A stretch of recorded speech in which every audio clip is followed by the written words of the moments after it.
All right, everyone. Good evening, good evening, good evening.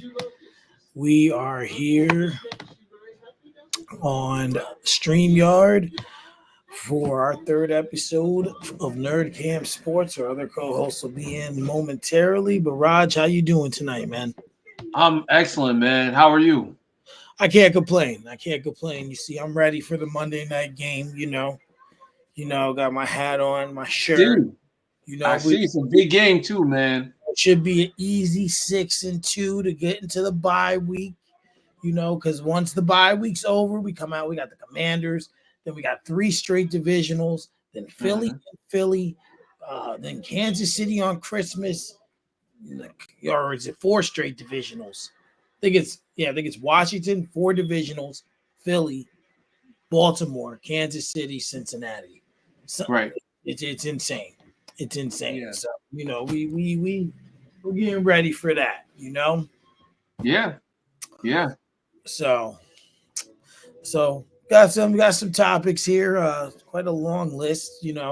This is actually one of the rougher times for us to do our show because when the NBA returns, it warrants extra conversation, as if the NFL doesn't take up enough time. But I just kind of want to get this out of the way. Mm-hmm. Why is Ben Simmons out already? Bro, I don't know. I sent that to you this afternoon. This evening. I seen it like an hour before the show. Yeah. Just like, why? That's what I'm saying. I sent it to the group chat because I wasn't sure what's going on. Like, I've been watching the games. I've been watching a whole bunch of Brooklyn Nets information on my timeline. There's nothing indicating that he's injured. There's nothing indicating that something happened because he played last night, Mike. He played last night. I don't understand what the hell's going on with Ben Simmons. This dude scored, I think, 2 points. He gave up like 2 layups. I'm losing my top because I'm like, listen, we're paying this man $35-40 million a year, and he's doing absolutely nothing but taking breaks. This is crazy. I opened up that link you sent. It's backload management. So it's a scheduled rest day. Okay, so back to back, whatever. I don't care. Listen, he said he was 100% healthy during the beginning of the season, right? He was going to show us or help us remember who he was. Yes, he said people forget he's a top player when he's healthy. That's his exact words. But now we're looking at basically a back management, whatever the hell that is. I don't care. I don't care about that. You're 20-something years old. You're not 50. I mean, and what really gets me upset is like, okay, so you guys played a great game against the Milwaukee Bucks, which, by the way, is a dumpster fire. Just want to throw that out there. Yeah, but I got a topic about something about the Bucks, but I'm listening to you. Yeah, but real quick, I promise you I won't be long because I gotta get to this point with Ben Simmons because Ben Simmons is really ticking me off. He played 24 minutes, Mike. 24 minutes, okay? He's 1 for 3. Not 1 and 3. He's 1 for 3, and he scored 2 points. He had 6 rebounds and 6 assists. 2 points, Mike. 2 points. See, this is the type of stuff that really ticks me off. Tell your doctor if you are or may become pregnant. And take back what's yours. AbbVie can help you save. I'm always shopping the Real. They drop over 10,000 new arrivals every So it looked like there's some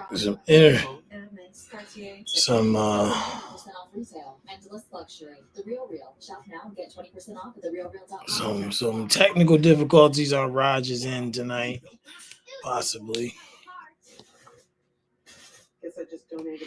So we'll just give him a minute. Hopefully R&B will be in soon, but still working out through the kinks here. Appreciate everyone tuning in and checking out what we do. we definitely love doing it. So he's out of the room again. So we're gonna give it a second here. Give it a second and have him come back in. But I hope everyone had a good day today. Started off the week real well. We got a lot going on, a lot coming up. We just waiting for our co-host to return. Not again. Maybe I should get this looked at. Is that dog? You're right. I bet they deal with this all the time. Dr. Finley. But yep, so we doing it.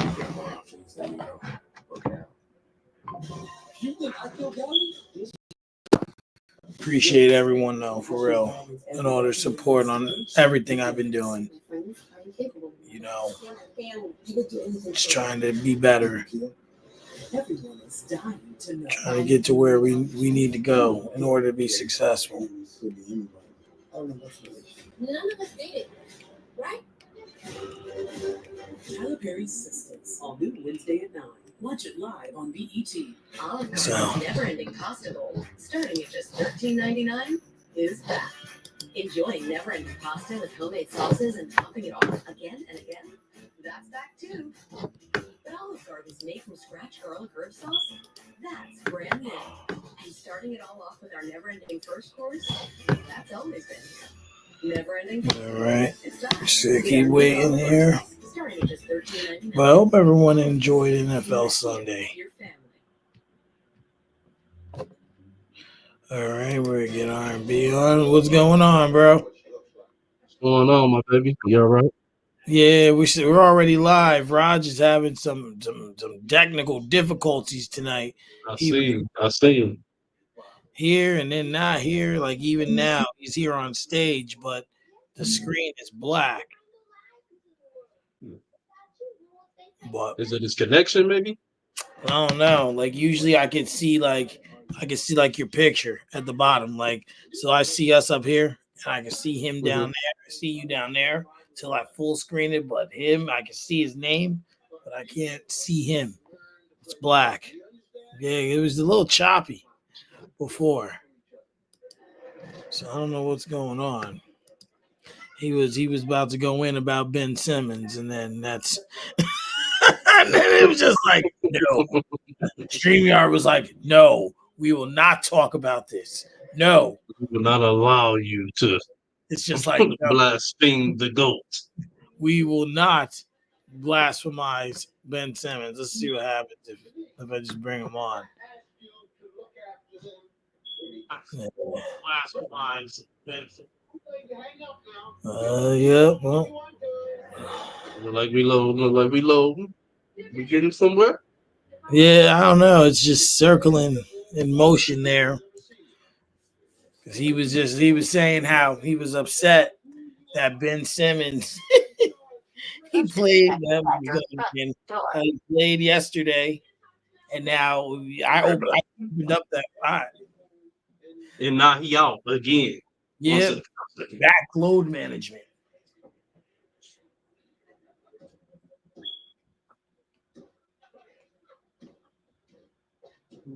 Making biscuits. No, stop. Cut. Squashing grapes, making a mess of the food, bothering your sister. Tell Dad. Tell Dad. What's the problem? Please. Single father life ain't no joke, Mike. Say that again. I said single father life ain't no joke. Oh, I give you all the credit, man. Running. Running around and doing what you got to do. And it never ends, especially when you're the only one. If you want me to, It never ends. and embarrass you all. Never ends with two parents, let alone one. Right. I'm going to phone. Ooh. Shout out to anyone in here having some difficulties tonight, but we gonna make it happen. We're gonna make it happen. I'm picking up the ball. Have the receiver in my hand. Let's see. It's raining. You better pray that I'm home. Maybe he need to reset his laptop. Oh, Mr. Yeah. Dr. Huxtable here. Nice. Why am I singing? Oh, hi, I'm sorry. Let's see. Let me ask you, did you let Janet see Death Trap 2000? Ah. There he is. I'm back. I don't know what the hell's going on. It's just not. I was just telling R&B he had to step off the stage for a minute. He just said, I said he's about to go in about Ben Simmons, and StreamYard said no. Yeah, No. they got gatekeepers on here. They don't want you talking about certain athletes. Ben Simmons one of them. He's a bum. He's a bum. I don't care what nobody says. It's disgusting. I don't know anybody that comes into a game and decides they're not scoring. That's crazy. I mean, I get it. You are not a score first type point guard, but at the end of the day, if you're playing 24 minutes and you're part of a team that's in rebuild, damn it, put up the shots. Put up the damn shots. What's And the then on worst? top of that, I witnessed him 2 times give up a layup and pass the ball like he did during that 76ers game during the playoff. He did it again. He did it last night. Oh my God. He did it 2 times, Mike. He was under the rim. He looked at it. He passed the ball. He did it again. I thought Ben Simmons looked excellent. When? Ain't that Last what y'all night. all of the games he's played. Ain't that what y'all brought him there for? He supposed to be a stat piler, right? 6, 8, and 5. 6, 8, and 5. That's your guy. I hope you're joking because that's not what we brought him here for. Big Ben Simmons, man. That's what y'all call him. He's a big waste of air. Oh my goodness. This man is stressing me out. Like he refuses to score. He don't want to score. This is crazy. He just want to be there. He just want to be on the court running around, getting rebounds. I mean, I appreciate the 6 rebounds and 6 assists. Okay, great. But you got to try.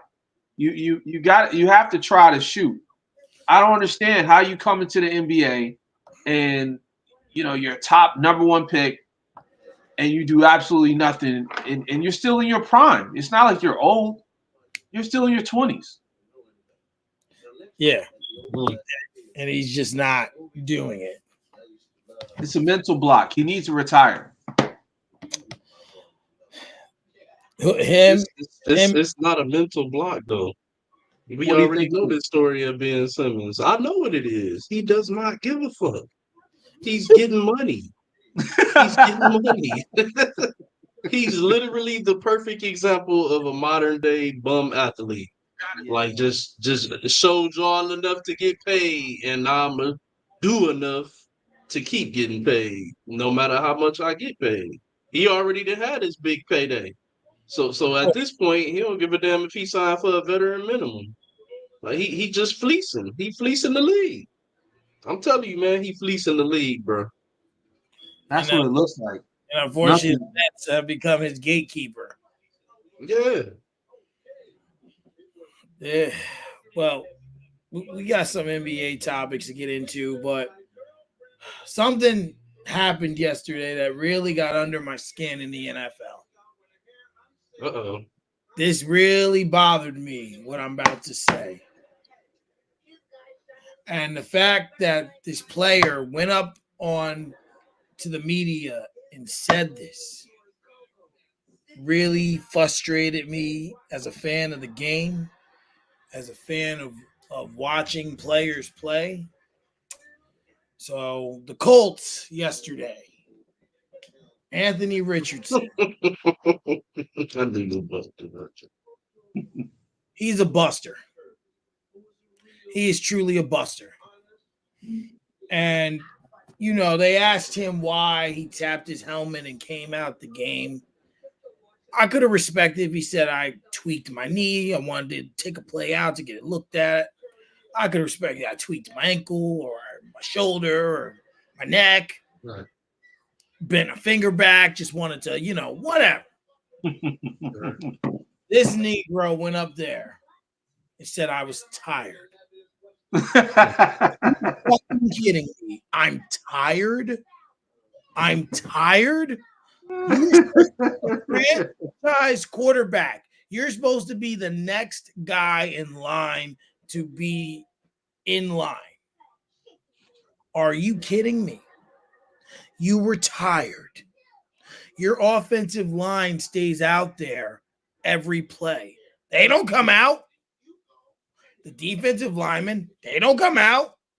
But you, the one that's, you know, quarterbacks are kind of can be prima donna-ish.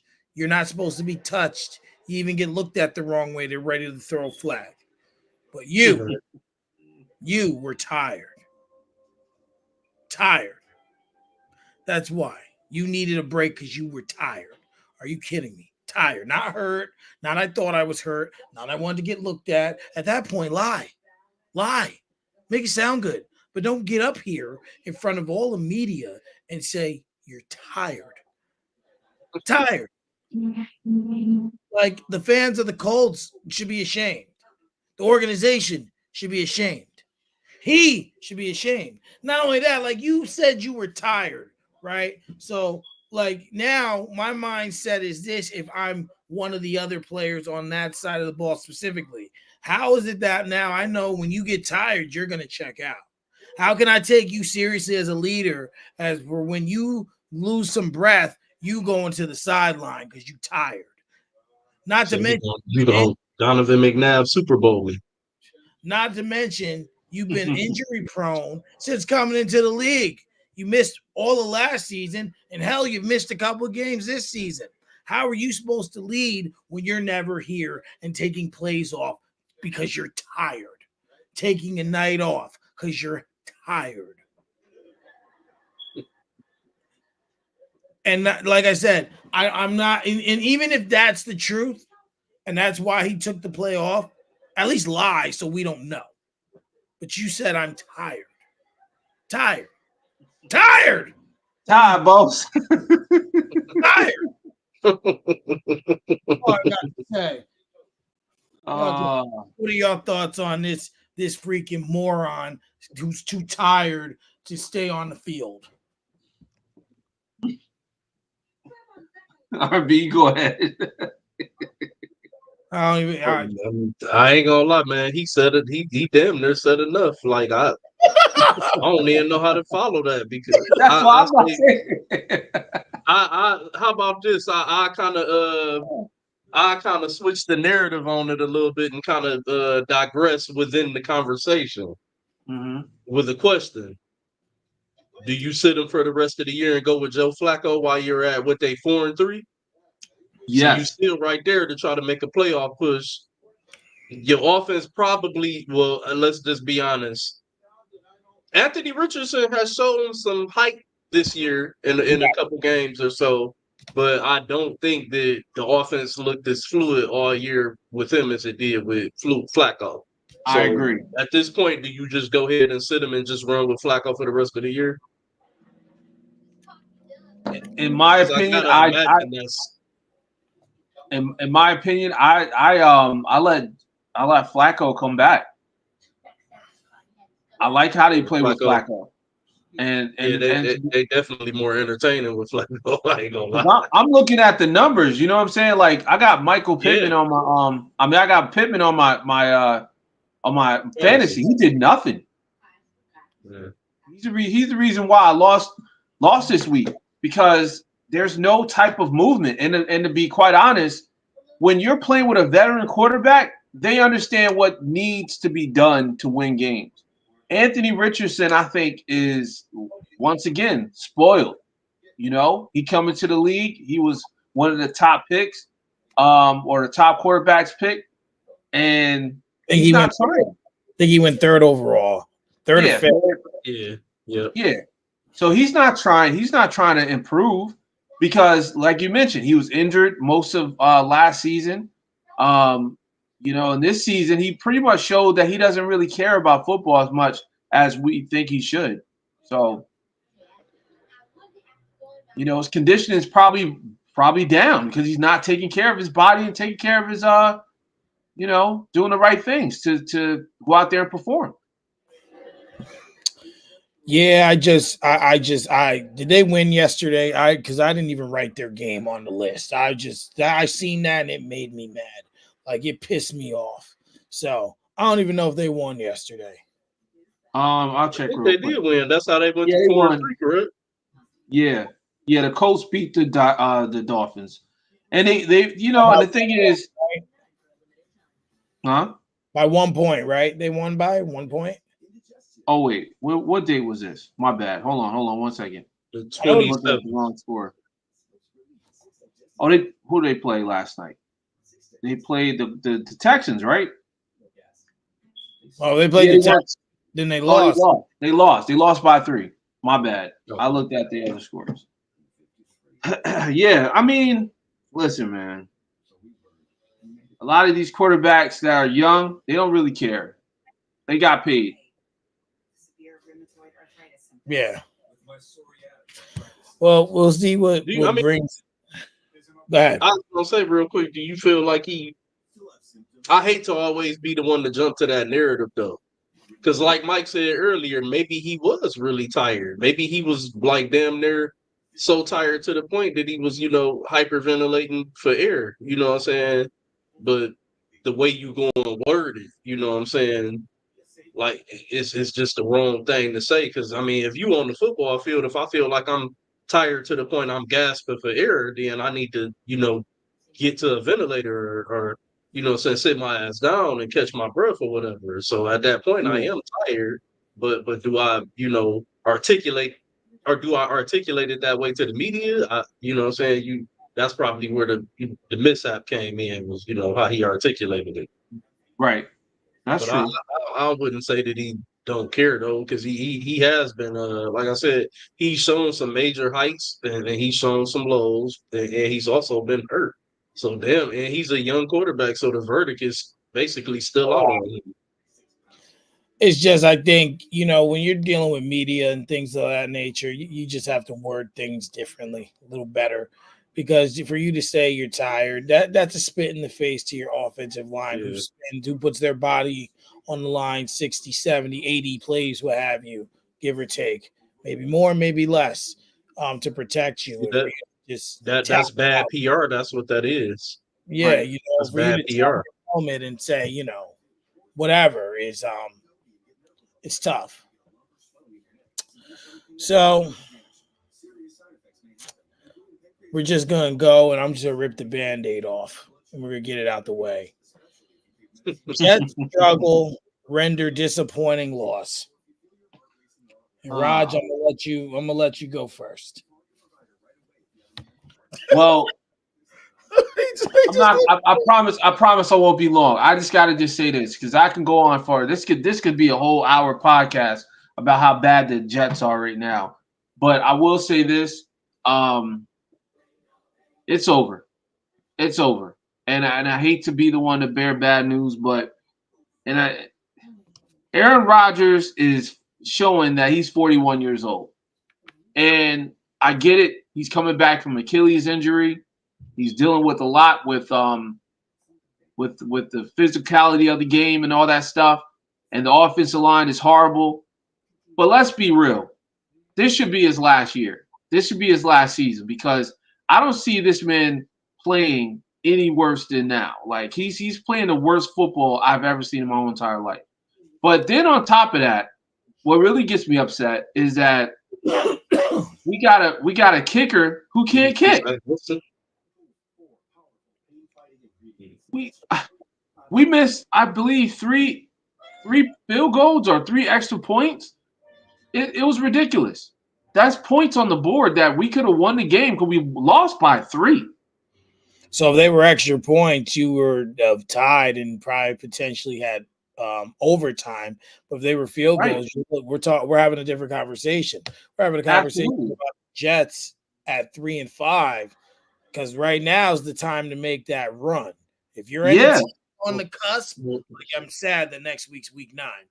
But And that's what I'm saying. We had this opportunity last week as well. Once again, our kicker missing field goals, missing extra points. So it's like you're not playing up to the standard where you want to win games. And there's only but so much you can do on an offensive tip, but you also got to do things on the special team side and also the defense. The defense gave up those points as well, but I don't know, man. I feel bad. I feel bad for Aaron Rodgers because I feel like he's pretty much in a situation where he's like, okay, this is probably my last year, and I'm not really focused on winning like I should.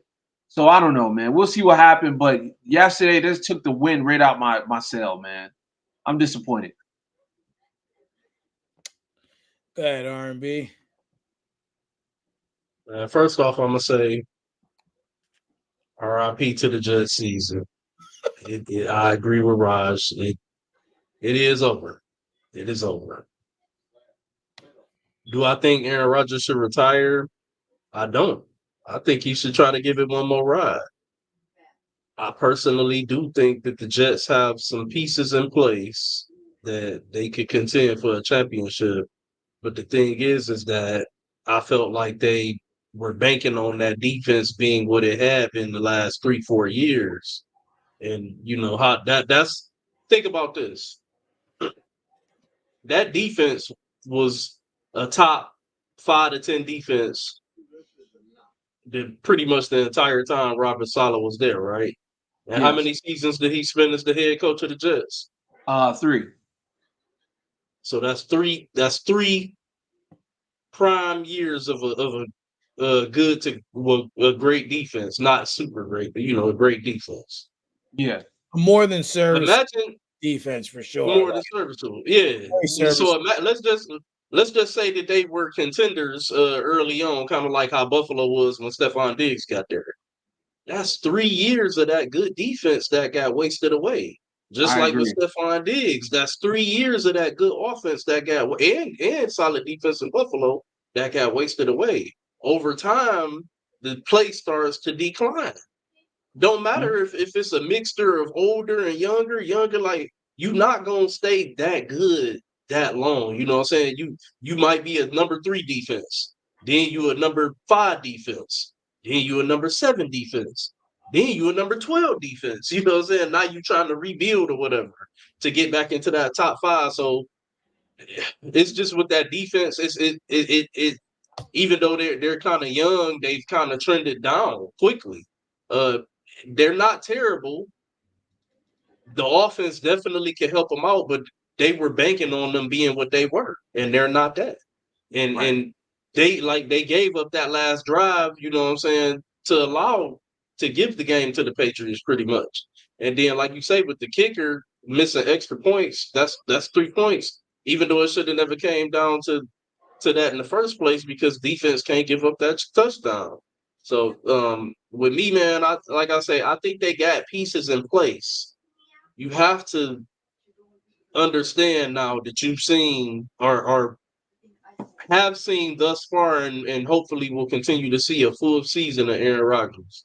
So you see what you're working with. Possibly. We need to upgrade that offensive line. That offensive line is absolutely horrendous. Like I said, they were banking on that defense being what it was, and they were thinking that Aaron Rodgers was going to come here and be the Aaron Rodgers of 2021 or 2000, what was it, 2022, 21, his last MVP or whatever. They thought that was the same Aaron Rodgers they were getting. And hell, I kind of thought it was too, but that Achilles seemed to have done some damage that Excuse me. a lot of us thought he might be able to bounce back from, and he hasn't been able to bounce back from it thus far. So again, I think they could contend with him, but you can't put it all on him. It can't be all on him. It can't. You have to try to bring back Devontae Adams. You got Garrett Wilson already. You gotta bolster that offensive line. You might have to go get a spell back somebody that can come in and catch it off the screens and let Brees worried about being the cowbell. You know what I'm saying? Don't put him on double duty. Let him worry about being the cowbell. Go get you a spell back to catch him off the backfield. And like I said, upgrade that offensive line. I guarantee you, I couldn't think of it off the top of my head right now, but I guarantee you there's some teams in the NFL that feel like they have a great O-line and feel like if they could get Aaron Rodgers, they would take him right now. I guarantee you. Absolutely. Yeah. Looking at yesterday's game, it looked like the defense is just compromised. Because in a perfect world, and I don't know if this is the right analogy to use, but I seen a video earlier and it made me think of when the Nets traded for Garnett and Pierce, right? You know, like I said, I don't know if it's the right analogy. This is just It's the right one. Kind of like we thought, this team's gonna be great, and it didn't do good. You're looking at a world where you have Aaron Rodgers, Devontae Adams, Garrett Wilson, Brees Hall. You're looking at on the defensive side that Devontae Adams did just get there now. well, we understand that. We understand that. But you know how generally people think. It's like, well, they wanted it. I think, for me, it's when you bring him on the screen during your weekly trash talking with Pat McAfee, and you just look over and he comes in game ready and hasn't transcended to the field. I mean, it's 2 games. We get it. They've spent some time apart, but the defense is really the issue. I said to Raj off camera before we started that I think that Aaron Rodgers, and you guys have said through the year they've dropped a lot of their guys have dropped passes and things like that and what have you, but they got to find a way to get 3 another touchdown, right? Because he's throwing a lot of games with 2 touchdowns. If he throws a 3rd touchdown, you win against the Patriots. You win against the Bills. You win against the Vikings. He didn't throw a touchdown against the Broncos, but if you would have thrown that, or did your kicker miss a kick in that game? Yes. If that's what I was about to say. If the kicker makes the right, makes the field goals, then we're winning. We're up. The extra points, we're winning. We're up. So this the thing about it though. You can't live on that because the kicker only got one job. To kick. You can't live on that. Think about this. Listen, think about this. If he, like you said, if he's making some of these kicks or whatever, their record looks better, doesn't it? Yes. Correct, right? Yeah. Are you sitting here full confident?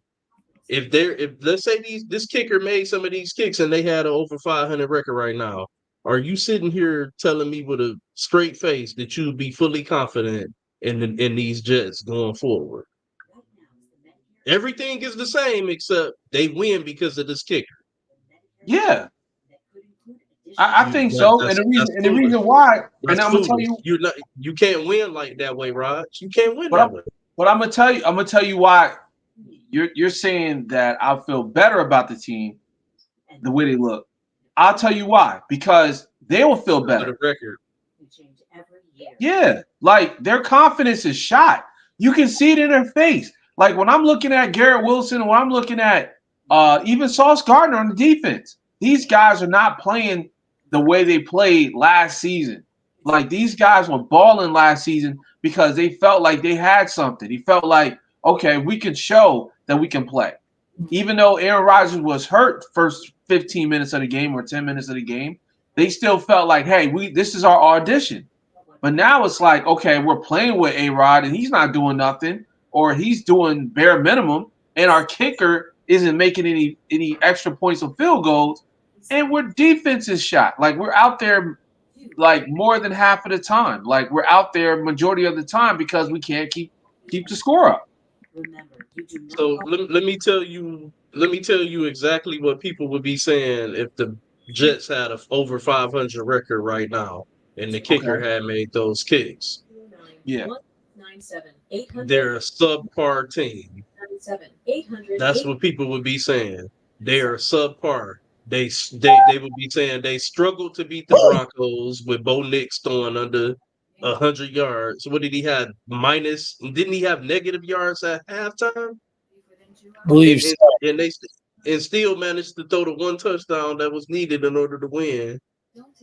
You struggled to beat the Patriots. You know what I'm saying? Like Yeah. they would be looked at as a subpar team. Nobody would be looking at them as a threat to knock off Lamar Jackson or Patrick Mahomes or hell, not even motherfucking Josh Allen. Get to a key source of your asthma inflammation. It wouldn't be good enough because the offensive line is trash. And once the defense turns up in the playoffs, it's just gonna be a field day on my boy. They already Which, having a field day on. which we know that, but it's the confidence builders. It's the little things, like the little pieces building the house, not just the house itself.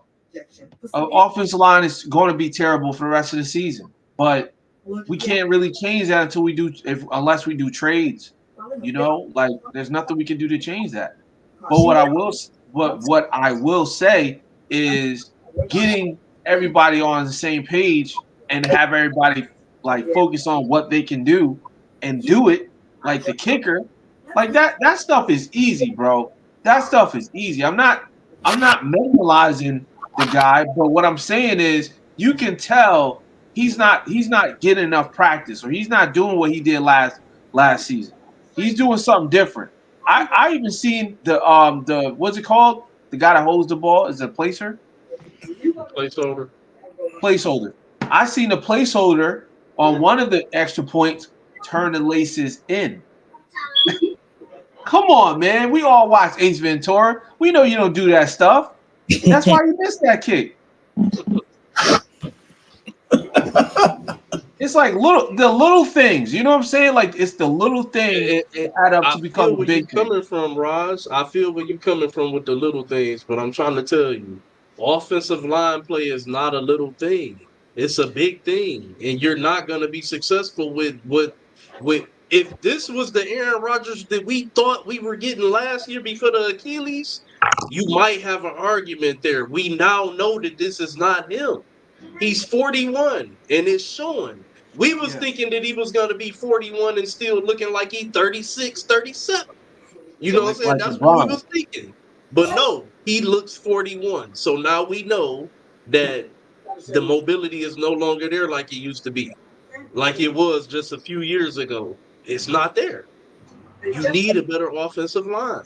So I'm here to tell you, even if the kicker makes those kicks, you're still looking at a marginal, mediocre season with a Hall of Fame quarterback. But it's something to build off of. You don't think so? Every win is something to build off of, I think. So shit, they had to build off the what 2 they got so far. Not to mention now, Bad spot. I pulled their schedule up. They got to turn around and play Houston on Thursday. But that's the crazy part. They actually got a pretty easy schedule going forward. It started with the Patriots. Yeah, exactly. That's why last night was so. I mean, yesterday was so important. Yeah, last week they actually had them at like I want to say like 45 to 50% chance to beat the Texans. Yeah, make the playoffs. It probably dropped now or whatever. I'm pretty sure, but then after the Texans, it's pretty cupcake. The Cardinals, the Colts, which looks to be winnable. 8-20. The Seahawks, winnable. The Jaguars, the Rams, the Bills, winnable. So realistically, on this schedule, the Bills, the Texans, and probably the Colts are your three hardest games, depending on. I would say the Rams over the Colts. I was going to say the Rams too, depending on how they play. Because if they play how they played yesterday, I'm just going to transition into this now. Or segue. Based on what we saw from the Rams, I think they played last Thursday. Can they make a run and make the playoffs? Fuck Rams? yeah. I think the answer is fuck yeah to that. Yeah, they got it. They got it. They were a playoff team last year, but let's not forget that they started the season with their both of the number 1 and 2 receivers down, and still managed to eke off a couple wins. What I think, how many wins did they get while they were out? At least 2, wasn't it? Yeah, I think 2 wins. The Rams standing. I think they're 2-6, right? 3-4. The Rams. 3-4. Yeah, they had their bye week but the rest of their division's 4-4. They haven't had their bye week. Yeah, hell yeah, they can make a run. In fact, I got them winning that division because they got the best wide receivers. See, Puka Nacua was hurt in the first game. I believe so. First, if not second. I think he went down first game, and then shortly after, what's the name went down? Cooper Kupp went down. So Matt Stafford didn't have any weapons. Like he was throwing the guys that just lived in the area. You know what I'm saying? Lived in Los Angeles. So now it was making them look good though. But he was doing his thing. Like he didn't do that in Detroit. Right. And that's the thing. It's like with Matt Stafford, he's one of those quarterbacks that you just can't count out. He's going to find a way to win a game. And we witnessed that last season when they went up against the Detroit Lions. They fought them tooth and nail the whole entire time. So it's a matter of just making sure everybody's healthy. I think they can make the playoffs, and I definitely think they can make a run. I don't know if they can win it all, obviously, because NFC is loaded, but I think they can definitely make a run. I think so too. I mean, you look at the perplexity of that division, as the Cardinals, the Niners, and the Seahawks are all 4-4, and you look at how the Seahawks started 3-0 and have went 1-4 since. You look at the Niners decimated by injuries, but still staying afloat, and the Cardinals just seem like they've been like terrible outside of Marvin Harrison Jr., but yet are still 4-4. That's just obviously I haven't watched all their games, but just based off what I see. So the Rams, depending on the health of the Niners, they're definitely my favorite to win the division. But it's going to come down to them and the 49ers if they can get healthy altogether. But be that as it may, they're good to make a run. But I got a question for both of you: is Detroit the favorite in the NFC? Yes. I must say they kicked ass yesterday. I don't even remember who they played. Who the hell did they play yesterday? The Lions played Tennessee. They played the Titans. Yeah. And we understand that the Titans aren't good. Yeah. But I mean, all season these dudes have been throwing up points. 52, 31-29 against the Vikings, 47-9 against the Cowboys, 42-29 against the Seahawks. Their lowest ones, Seahawks, 20-13. 20. Well, Tampa Bay took them 20-16, and then 26-20. So it seems like if you keep them in that 20 range, you got a shot. But once they blow past 20, just chalk up that L. Just chalk up that L. You got Gibbs, you got Montgomery, you got St. Brown. They're starting to get Laporta involved. And when you get this is like a well-oiled machine. Once all these pieces are going, I just don't. I don't see any team that can keep up right now, at least, with that kind of offensive power in the NFC. It's just 52 points. That's a lot. 31, 47. Vikings were 5-0. You know what I mean? And they put that blemish, and they had been playing pretty good defense. Now they've dropped two. They dropped two. We know what Dallas is, but we're supposed to respect that. They're supposed to be a respectable defense. They're not this season, but that's what they're supposed to be. So I just don't see, at least right now, who could take them. There's a couple teams in the mix, of course, but if they're gonna play like that, that's a scary thought. What do you think, Raj? I think. Oh, go ahead. Oh, God. You want to go? You can. Yeah. Okay. Wait, you want to go, Raj? You want R&B to go? No, let R&B go. Go ahead, bro. Go ahead, R&B. I was really only just adding on to what Mike said. I was only gonna say the only threat that I see in the NFC is the Eagles, and that's only if they can get their act all the way together. I don't trust them either. But Yeah. they got talent. They got the fucking talent. Absolutely. So what were you gonna say, Raj? No, I was gonna say, yeah, no, they're the best team in the NFC, period. And it's not even close because one thing about the NFC, they got a lot of talent out there in that conference, but it's just that there's been a lot of injuries. Like, look at the 49ers. They're dealing with another injury. Jordan Mason just went down. It's like if they can find a way to get healthy right towards the end of the season, then maybe there'll be competition. But that's by a long shot because you got to remember they got to actually compete and be at the high peak level. Because if you're coming up shabby against the Detroit Lions, you're going to get blown out. Every team that they played that people had high expectations for, they either beat them by like a blowout score or they showed that we can compete and score with you, like they did with Seattle. They went head to head with Seattle and showed like, yo, we can take these guys. Like, even though We they're owed Seattle. huh? We owed them from last year.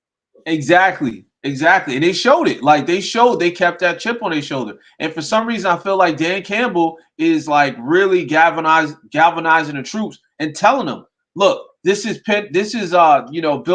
billboard material. Like, we gotta look at this stuff and say, we gotta beat these guys.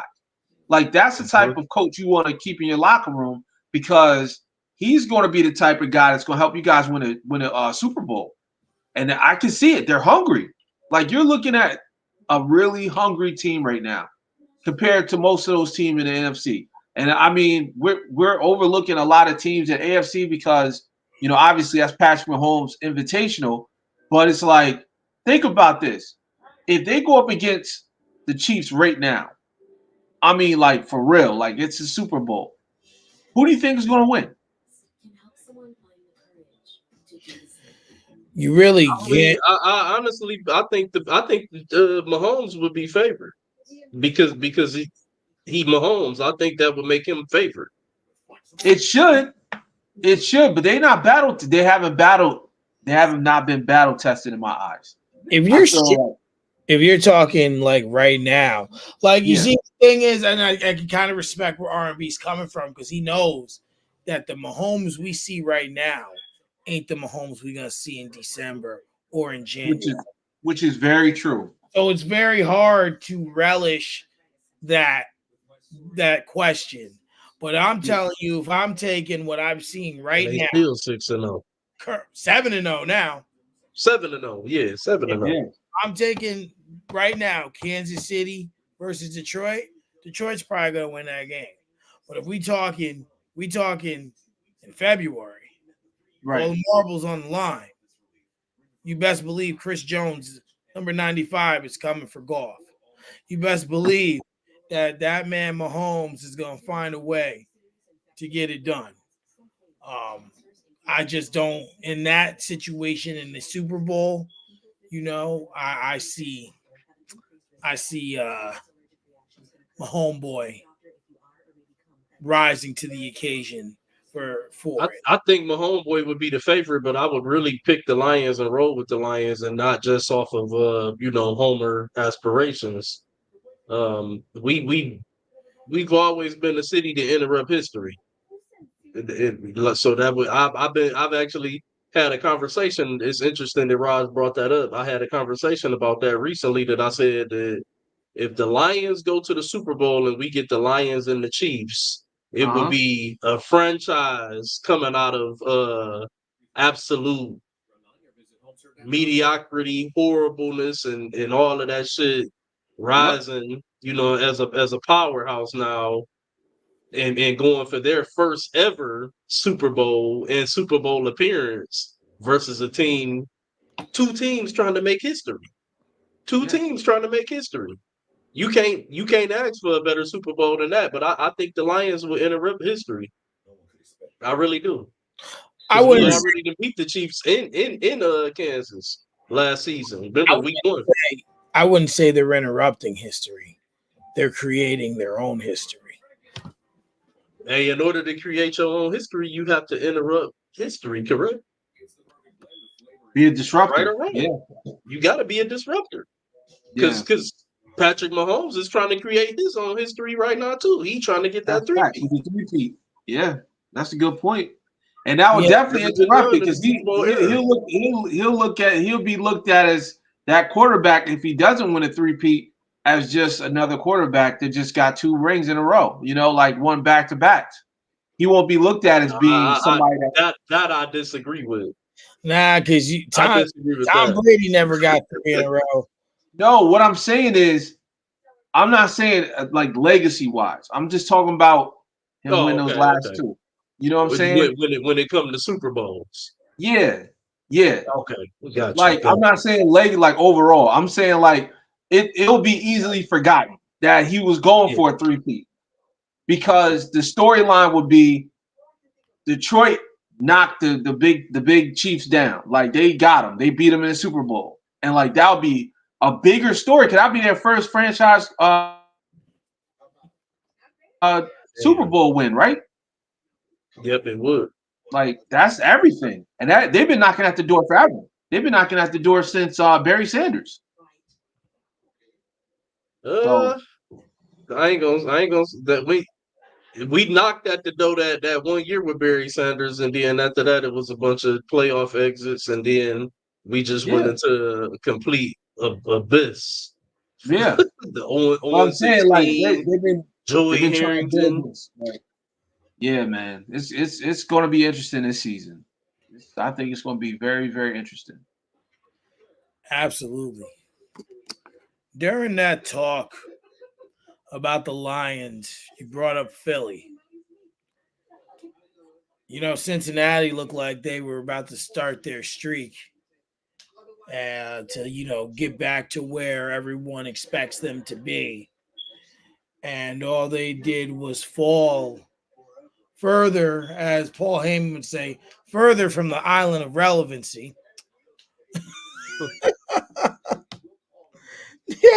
Cincinnati got their ass kicked yesterday. Like, there's just no way around it. These dudes just really, Philly, I don't know. They were doing everything in their arsenal. They did the long ball, the tush push. They were running. They just did like they could do no wrong yesterday. So you said Philly was a threat already. Is it over for Cincinnati this season as well? And what were your thoughts on the destruction of Philly or of Cincinnati rather?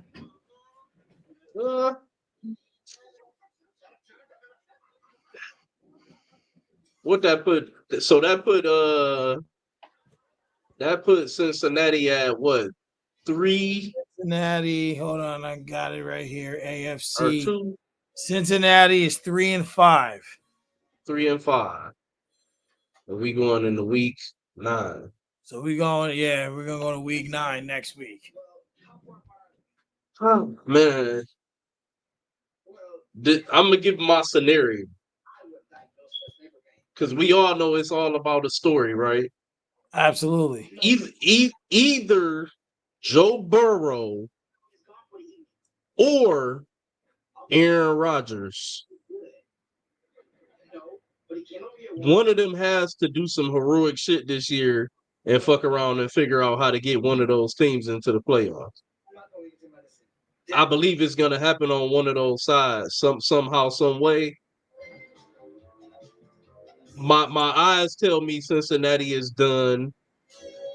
My eyes tell me the Jets are done, but I just believe in parity. I think that somehow, some way, one of those two gonna fuck around and get hot somewhere soon.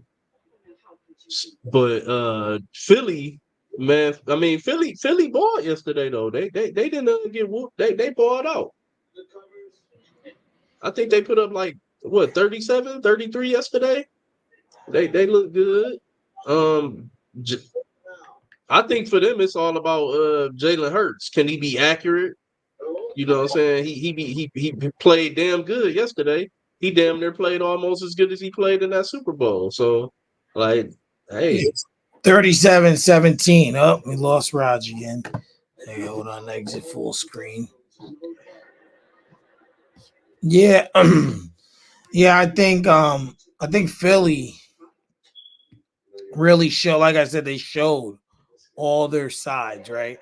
They showed their whole arsenal and they showed what they had and what they're capable of.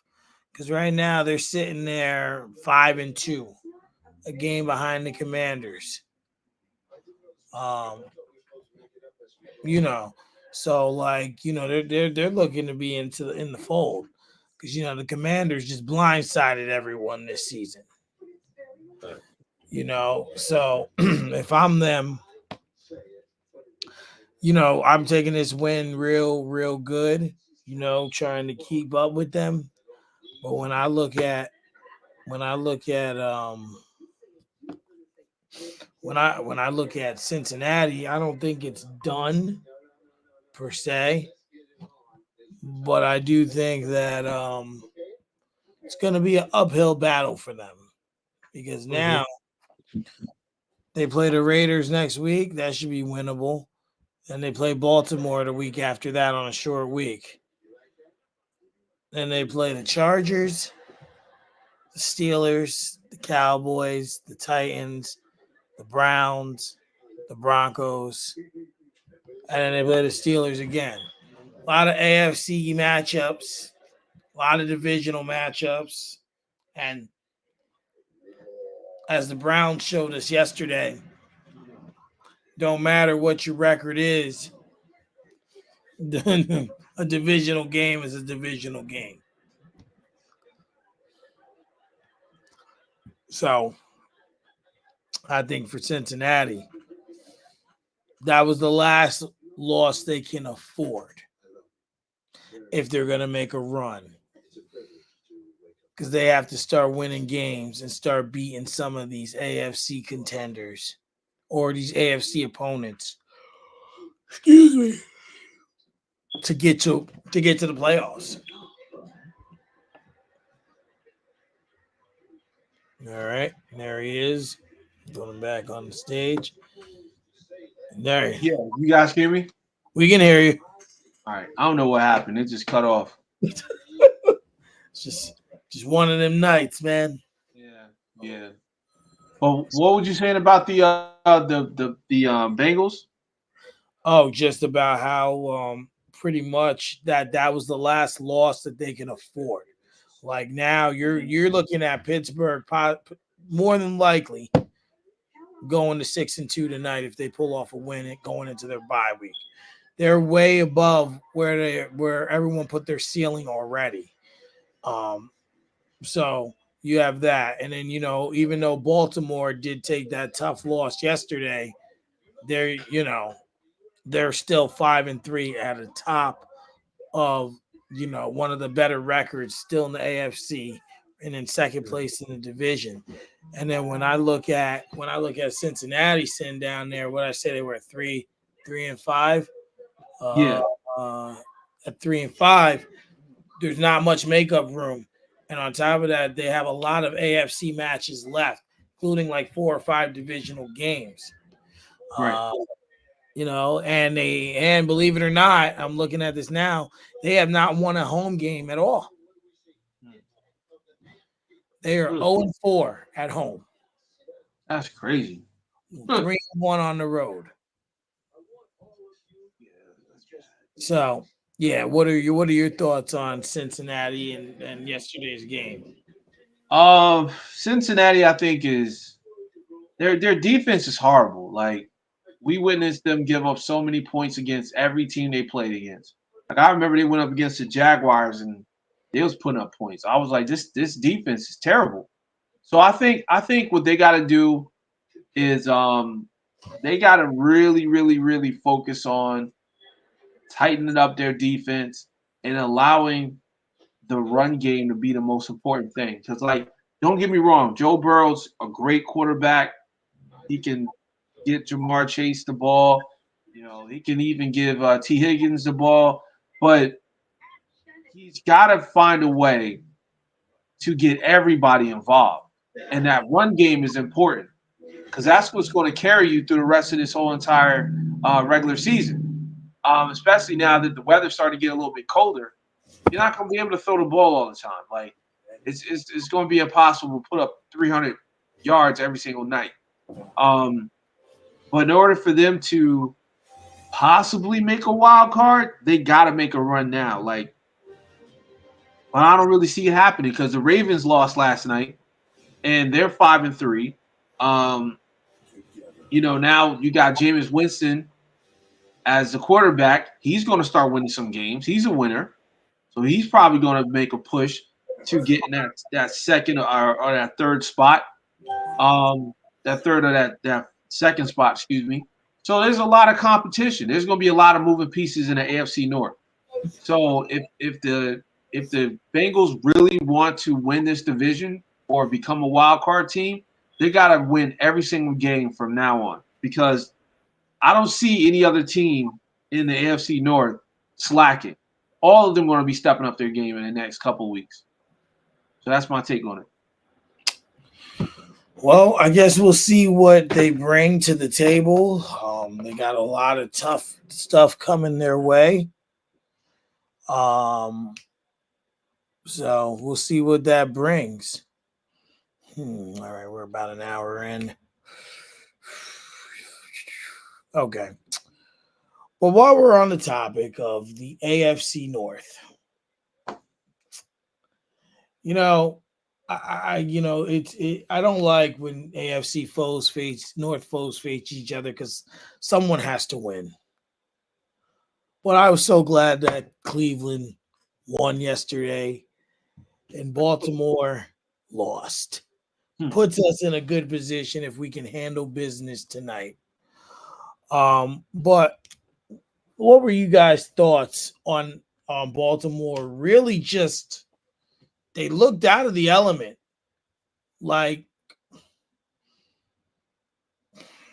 And there were some really big plays that were missed during that game. Like there was Lamar overthrew 2 touchdowns during that game. Just he did. And then there was a couple where the receiver wasn't expecting the ball. Like there was one where they broke open to the left. I think it was Bateman. And he was just kind of looking and he realized that he was 2 yards away from the ball as the ball was coming down. Derrick Henry was not affected. Cleveland did a good job. At keeping him in check. So that's what I said. What did you guys see and feel from the game yesterday? Am I getting the echo? You guys hear that echo? No.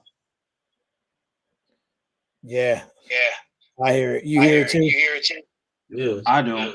It's on Rogers because he don't hear it. All right, hold on. Let me turn on my headphones. That's what it is. Technology.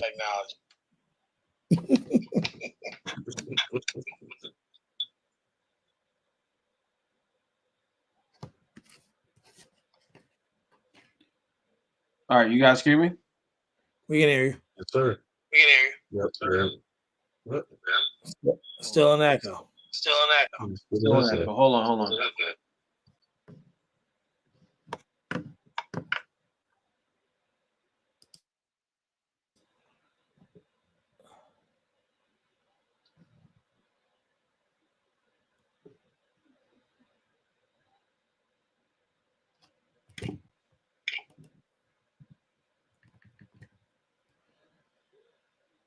All right, is it working now? Okay. Testing. Okay. No. Damn it.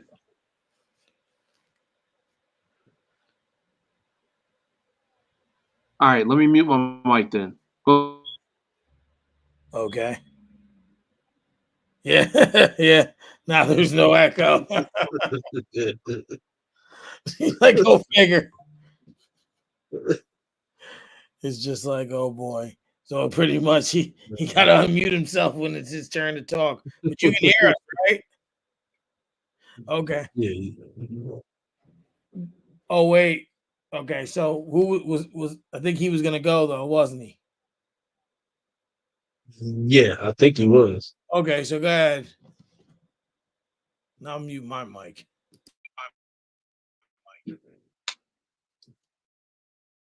Now you guys go ahead.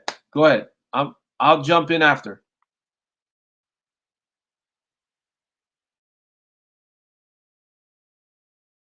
Well, I went already, so it's R&B can go. I damn near forgot where we was at here. Cincinnati and Baltimore, right? Cincinnati and Baltimore, yeah. So I don't know. I mean, it's divisional. You know, divisional games are always tough games.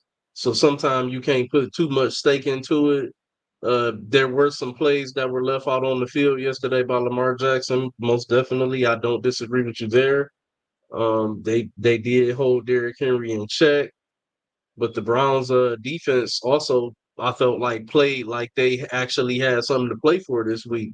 I don't know if it was some type of inspiration behind, uh, Masseuse boy going down last week or whatever, but you know, they came out and played. And one thing I will say for Baltimore though, Kyle Hamilton, you got to end the game. You got to end the game. Because with everything you said, Lamar left on the field, this and that, Kyle Hamilton had a chance to ice the game right there, and he dropped. He had a chance to ice the game twice in one play. Because he bobbled it and recaught it and bobbled it and lost it again. If he catches that interception, it's game. And then what they always say, a play like that will come back to bite you. That's exactly what happened because very next play, touchdown. Any given Sunday, baby. Any given Sunday. Yeah. Or now, as we know, Monday or Tuesday or Thursday or Saturday when that happens. Any given day, it feels like now. And they definitely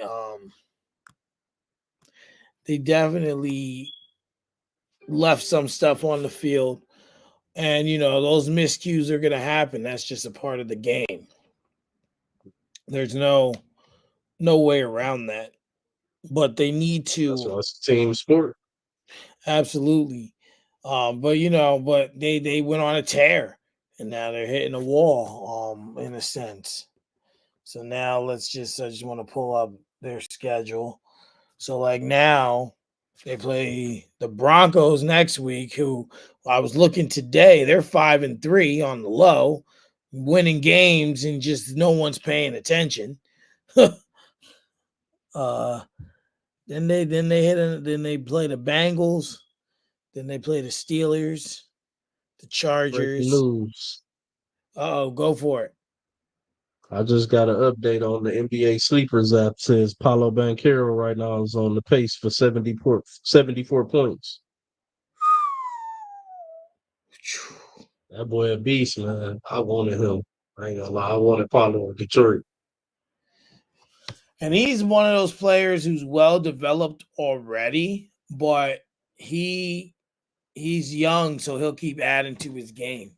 Like once he Mhm. gets, he's starting to, excuse me, he's starting to get, so much better. And He's the just forgotten one yeah, and because I feel like everybody started going to Wimby. once he starts getting that range and he gets that three down, like I believe that he could be what I said Giannis could be a couple of years ago. I told people that like I believe there was a point a couple of years ago where Giannis was unguardable, just unstoppable. You just couldn't do nothing unless you played like a 2-3 zone, and even then it was still hard. I build the wall against him. Right. But I always said if Giannis could consistently hit a three, he would be virtually the most unguardable player in the league. Still hasn't gotten there. Giannis is still a phenomenal player, but It is. he just As long as Kawhi Leonard or Jimmy Butler not checking him. yeah.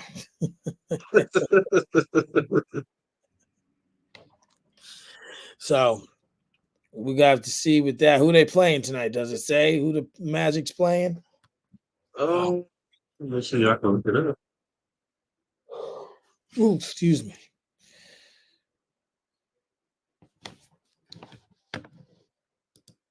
Shout out to everyone in the audience too. Paying attention. We're not paying attention, watching, tuning in. A couple people over on Instagram.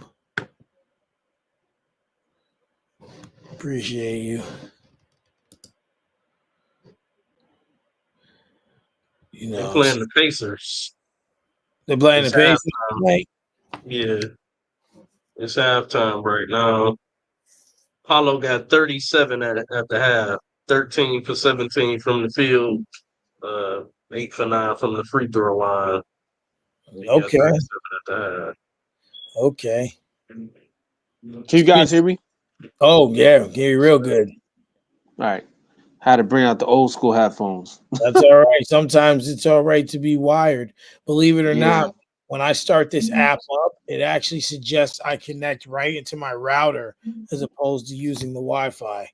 Right. Very true. But this is a MacBook, so I don't have the capabilities to do that.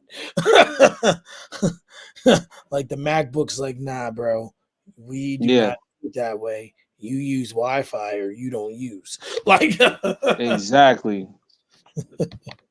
So we were just talking about, we kind of switched gears real quick. Oh, here it is.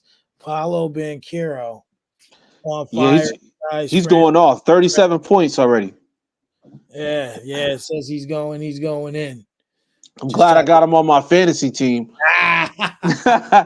Because I'm recouping for losing to you Sunday, Mike. by 5 points. I'm hurt. He's like, I'm hurt. Because normally Pittman goes off. He got one catch, 16 yards. I'm like, are you serious? It's like, bro, what are you doing? What are you doing? The whole night he had 0. I'm like, oh man. But anyway, Pablo Banchero going off 37 points. He might score. I mean, it's a half, right? Yeah. They say he's on pace for 74. Man, I'm telling you, he go for 74. He's definitely going to be in the MVP conversations. That's crazy. Absolutely. I was just telling Mike he the forgotten one because I feel like everybody just kind of started talking about Wemby last year and shit. Oh yeah. You forgot about Paulo. I wanted Paulo in Detroit. Yeah, Paulo would have did amazing. Him and what's the name would have went off. Wait, was he the same class as Cade? No. Oh, they would have been. Yeah, that would have been perfect. That would have been amazing to see those two guys. I think Paulo was the year that we ended up getting. I believe it was Jaden Ivey. Yeah. I think it was that year. And don't get me wrong, the consensus for me to all my homeboys was, hey, if we get the number one pick, you know what I'm saying? I'm fine. I want Banchero for sure. But I said if it end up two, or which we ended up, I think picking. I want to say we picked third that year. I Yeah. feel like maybe five. But I had said as long as we could land Ivy, if we couldn't get Banchero, that was my thing, and that's what happened. So Yeah. Yeah. I mean, you guys got a pretty good squad, you know. they I just think young. they're a young squad. I think they're missing probably one star, like one veteran, you know what I'm Yeah, saying, that could pull them together. I think they But need a yeah, number one. who? Personally, that's me. I just don't feel like Cade is a one. I don't feel like Cade is a one. I feel like he's better suited as your second best player. Oh, okay. Oh, you mean like a clear cut one? You mean like not like a one like a point guard? Yeah, but like a Oh, clear okay. cut one. Oh, I got you. Clear Yeah, cut. yeah, I agree. I agree. Nah, I don't know. He shows flashes, but no. I think Not he's consistent. I think he's a distributor. He's a pure point. He could be that, and a potential guy that can give you like a double double every night. I don't think he's somebody that's going to be a killer. Like I don't think he's somebody that's going to go out there and get 30. You know, yeah, I don't know. They said his ceiling was Luka Doncic when we took him. But you Oh know, man, well, everybody knew everybody that gonna say was that. a stretch. Yeah. You can't Luca's always go Luca's for sure. yeah, Luca's one of a kind, bro. Yeah.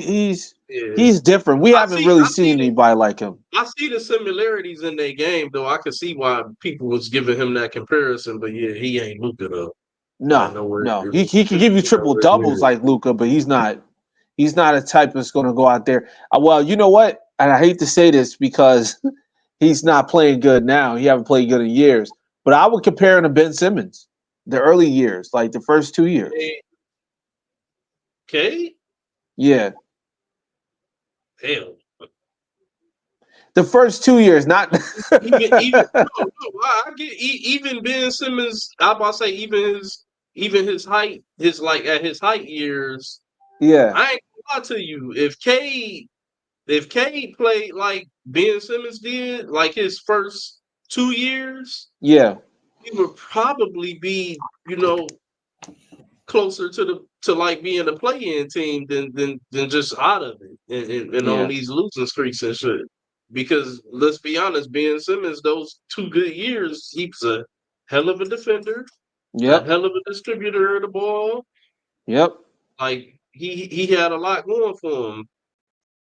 That's why we so upset with what we getting from him right now. Because we seen it at its height and it just It just fell disappeared. off. So, Yeah, out of Quick. nowhere. Out of nowhere, man. so That's sad. before we get to the NBA, because I want to at least give it some time, Yeah. I just wanted to talk about Green Bay. They won, Yes, sir. but Jordan Love seemingly has gone down again. With Is the he? groin. He was injured. Yeah, Yeah, he got a groin injury. he stood up Oh, walking weird, and then he just went to the ground. Didn't get back up. I didn't know what was wrong with him. So it's a groin. Are they saying he's weak day to day, week to week, or have you? I didn't see. I couldn't find anything on an update on his. They were saying yesterday it was a groin. But far as whether he week to week or day to day, I ain't seen no updates on it today. Not yet, anyway. Right yeah. now, Check on that Sports Center. I know Malik Willis did good when he missed those Yeah, two yeah. games. But right Malik now, did good yesterday. oh yeah, he came in. But the thing is, next week y'all got to go and play D-Town, play the Motor City. Luckily, it's a home game for you, but it's gonna be okay, Harris. Okay, Harris. You know, it's gonna be a tough game. Like I'm not saying Willis can't go in there and win, but I as a fan would feel a little more comfortable with Love. love back there. It's 425 game. Should be an entertaining game. as well. Mhm. But you guys played the Jaguars yesterday. There was some some entertainment value there, but they came out with the win. So y'all are sitting at 6-2 and excuse me, in a really good position in my estimation, at least. To still take the division. And this is a big part. Did y'all play the Lions already once? No. Oh Come on, no. Green Bay. No, Uh, this would be the beginning of the divisions. yeah, so yeah, oh yeah, but it's kind of ugly. You play them, the Bears, the Niners, the Dolphins, and then you play the Lions again, which looks like a Monday night game at 8:15 in a few weeks. December 5th, as a matter of fact, is the date. So about a month after this week's matchup, you play them again. But you guys got some night games coming. A Seahawks game that night, a Saints game. That's a Monday night game as well. Okay. Yeah, so I think you guys have a shot at the division. I still pick the Lions to win it, but I definitely think you guys are in the realm. I mean, sitting there at 6-2, how could you not be? And the Vikings have seemingly lost their steam. So that's a good thing for you. But what were your thoughts on the Packers yesterday, guys? I think the Packers played well. Jordan Love, I think, is when healthy, one of the top 10 best quarterbacks there. But I will say this: it was a little scary because they kept the game a little too close for my comfort. The fact that it ended 30-27 and it came down to, I believe, a chip shot field goal. Look, I'd rather not. I'd rather not. I'd rather just blow this team out and just keep it moving. Touchdown, guys. Wow. Yeah, that was Oh, they took it back? Oh, that's messed up. But anyway, but it's unfortunate that Jordan Love is going to be on a week to week kind of plan. Hopefully, he comes back in the next week or two because he's balling, man. He almost got 200 yards, but um, he's definitely, like I said, he's definitely somebody I would consider as top 10. But it's just his health injuries. I mean, his health issues. That's the only thing that's holding him back, man. But a win's a win. And hey, if y'all can get him back in about 2 weeks, you got a great opportunity to make a serious playoff run. definitely. So I still got the Lions for the division, but I picked Jordan Love for my MVP, but it don't look like that's gonna happen because he, like you said, he just can't stay healthy right now. Yeah, it's unfortunate, man. and the last NFL topic, because like I said, I want to switch over to the NBA.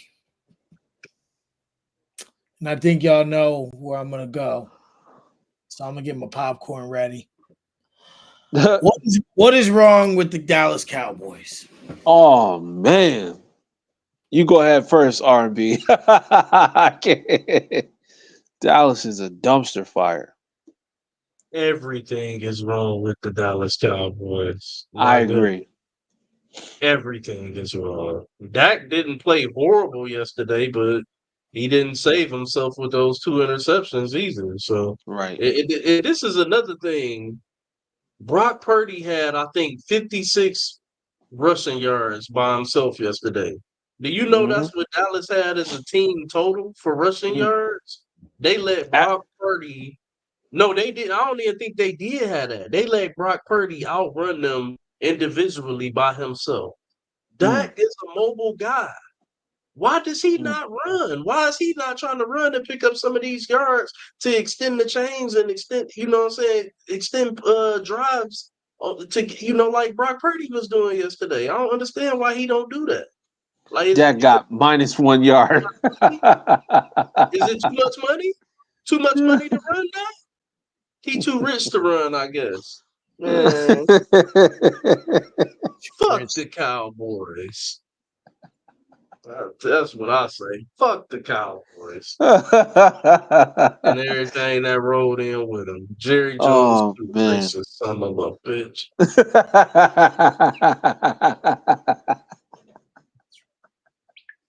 I agree with everything RB saying, man. Everything he said, I ditto. I'm gonna tell you why. Because first off, Jerry Jones, he need to get his life together, man. This dude literally tried to fire somebody for criticizing how he's handling the team. And it's like, yo, like, what are you supposed to do? Just because he questioned, you gonna fire him? That's crazy. But then on top of that, like, he's running his mouth about Derrick Henry and how he wouldn't fit with the Dallas Cowboys, how this and that wouldn't have worked, how if they would have kept this, they would have had that. Look, you're 100% right. Rushing yards, you had Ezekiel Elliott running 10 attempts for 34 yards, bro. I'm sorry to laugh, but 34 yards, 3.4 yards per carry. Okay, that's a joke. Then on top of that, Dak got -1 yard rushing. Yo, throw the whole team away, man. Throw the whole team away. It's garbage. And on top of that, like Dak, he throws these interceptions, right? And I turned the game off after the third quarter because I couldn't take it anymore. I was like, this game is over.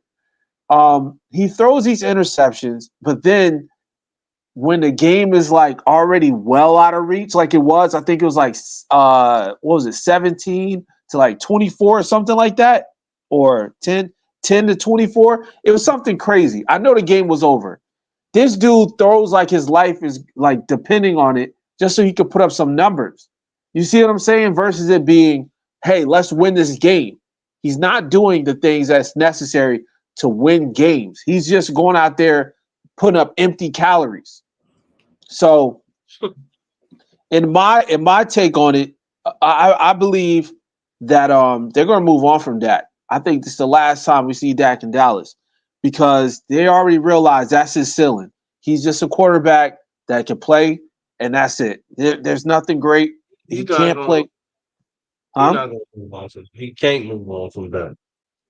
Well, you can't pay a quarterback all that money and just move on from him. Well, let me ask you this: if you draft a quarterback, would you consider that moving on? It depends on who I draft. If you talking about Shedeur Sanders ending up Yes, Dallas Cowboy, then at that point, yeah, I might offer up Dak to the highest bidder. that's But what I'm saying. I think they're that going to get Shedeur. that could be, you know what I'm saying? That adds on to my conspiracy that I gave y'all last Monday. That's What good, was Rod. what? That What was really it adds again? on to it. I told y'all, I think that Jerry Jones paid Dak and CD. I think he purposely let it play out. You know, if he would have paid them earlier, he would have had 20 million in cap space to use Right. to get free agents or whatever. But Yeah. because he delayed it as long as he did, it cost more money to pay them, and now he didn't have the cap space to work around with. And so, you know what I'm saying, he didn't make any moves. He didn't make any trades. He didn't fill any holes. They lost players. He did not retain them. And I think he pretty much just set it up to say, hey, did this nigger wanted all of this money? Well, then this is the product that he's going to have to carry. If he want this money, this what it's going to look like for me to pay him all of this money. And he Right. better Right. win. And And I think he's he not proving winning. a point. He's Yeah. not winning, and he proved. I think he's trying to prove a point. And it wouldn't be if you what you just said add to it because I'm saying it wouldn't be a surprise if he don't naturally just don't give a fuck. Really, just don't give a fuck because he want them to end up being able to get Shedeur Sanders. I think that's the case. Yeah, I agree. And that's what I'm saying. That's what it's looking like. Because think about it. Like, people aren't even asking him about Derrick Henry. He's bringing it up. He's like, oh, yeah, well, I don't think Derrick Henry would have fit here. They didn't even ask him that question. Like he it's almost like self-sabotage. You know what I mean? Like he's going on these radio shows, he's making himself look foolish. They have they won a game at Jerry's World this season? Have they Nope. won one? They on 4 at Jerry's World as well. Come on, Just like how the Bengals are. this is crazy. Like you don't see that every time, especially at like this pivotal moment where you guys were supposed to build off of what you did last season. Like this is a failure. This is an epic fail, and he's making it worse every single week by going in the media and talking. So I think you're right. I think he is intentionally tanking just so they can have this team blown up and bring on Shador Sanders. Oof. Yeah, it just seems like they want to move on. But, like you said, you paid him that money. All that money to move on from him? Like, really? This is another thing about it too, though, Mike, that you have to think about too. There's the other side of it where it's like, okay, if that's the plan, why pay him? Right. Did you pay him to embarrass him? You get what I'm saying? Like that's why I feel like it got to be some type of he proving a point. Because why Yeah. pay him? If you really wanted to tank, you didn't have to pay Dak, and you could have just let him walk away at the end of the season, and shit was still gonna be the same way. You didn't pay him. You didn't retain nobody. Maybe all you paid was CeeDee Lamb, whatever. You know what I'm saying? I think it would have been the same thing. Yeah. Yeah. So why pay him? You paid him to prove a point. You trying to embarrass him. It's like you paid him knowing he was going to stink up the joint. Like, any quarterback would stink up the joint when you ain't got nothing to work with. Especially when you don't got no damn run game. That shit's crazy. 30 yards? Like you said, Brock Purdy outran everybody. Stephen A. Smith said, "Who the hell is Rico Dowd?" I'm still trying to figure it out myself. And then I don't even think he played yesterday. Wasn't he hurt yesterday? Yeah, he was hurt. Matter of fact, they had Dalvin Cook out there. I think it was Dalvin Cook, right? Was he? Yeah, it was. It might have been because didn't they say he wasn't Yeah, it was available Dalvin. to like week 8 or something like that? Yeah. He was out there. He ran 12 yards, which is crazy. So I want to get in this one NBA topic before R&B hits its time. The Lakers are 3-0. Mm-hmm. The last time the Lakers went 3-0, they won a championship. Oh God. But be that as it may, your boy Raj, Anthony Davis. He's already hurt. No, he's lighting it up. He's not hurt. Just wait on it. Just wait on it, though. It's coming. You sound like with Stephen A. in Dallas. Just be patient. It can go wrong. It's true. It will go wrong. Exactly. But let's be honest. I ain't gonna put them bad aspersions out there on my Lakers. I gotta say, watching a few games, Anthony Davis has played phenomenal so far, and LeBron the other night had like 34, 14, and 10. So it's like, bro, what are you on? What are you on? And I it's still early. It's hard to sign off on anything in the NBA, right? Right. But this team, they look like there's something different. I don't know what it is. Considering like all the criticism they've taken, at least to this point, we really can't judge anything till we're like 25 games in, right? But like, I don't know, they've started with this very strange energy that's not what we've seen the last few years. I hope Anthony Davis can stay healthy and play the majority of the season, and if he, get into the MVP conversation, right?